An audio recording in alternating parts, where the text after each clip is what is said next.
Ici commence l'Auvergne, ici finit la France. Avec Guillaume sur Logos FM.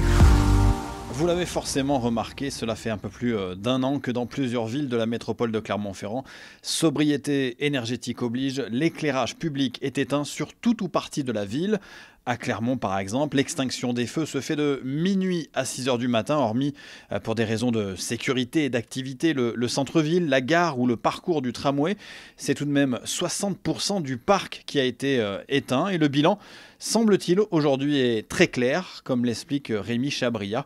Il est adjoint au maire en charge de l'énergie. À Clermont-Ferrand, il y a 19 000 points lumineux sur la ville.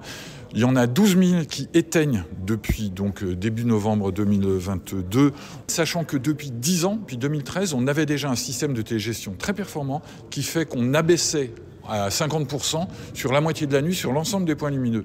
Mais le fait d'éteindre, donc ces 12 sur 19 000, fait qu'on a baissé de 17% la consommation. Sur la métro de 28%. Et sur la métro, parce que c'est là que le chiffre est le plus parlant, et puis c'est une compétence métropolitaine, c'est 1 million d'euros d'économisés, quand même.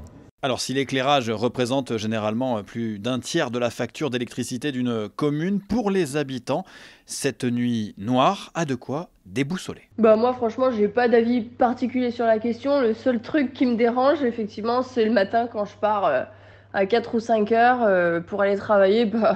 J'ai pas de lumière, j'y vois rien, je suis obligée d'allumer ma lampe torche et franchement ça c'est la galère. Après, c'est sûr que quand tu rentres un peu tard chez toi le soir d'une soirée ou quoi, c'est vraiment très très sombre, c'est pas très rassurant. Comment on fait ?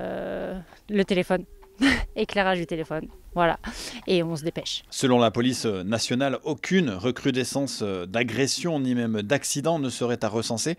Et pourtant, l'extinction de cet éclairage public est vraiment clivant. Alors moi, pour avoir habité juste en face du lampadaire, d'un des lampadaires qui s'éteignait à l'avenue de la Gare, ça m'a bien arrangé parce que la chambre de ma petite était juste en face. Moi, ça m'effraie. En tant que fille, si je dois rentrer tard le soir, j'ai effectivement une crainte d'être suivie ou d'être agressée. À ce point-là ? Ah oui, à ce point-là. D'ici l'an prochain, près de la moitié des lampadaires publics seront équipés en LED, ces ampoules basse consommation. Et quant à nous, ne changeons pas nos habitudes et restons ensemble sur Logos FM. Belle journée à tous.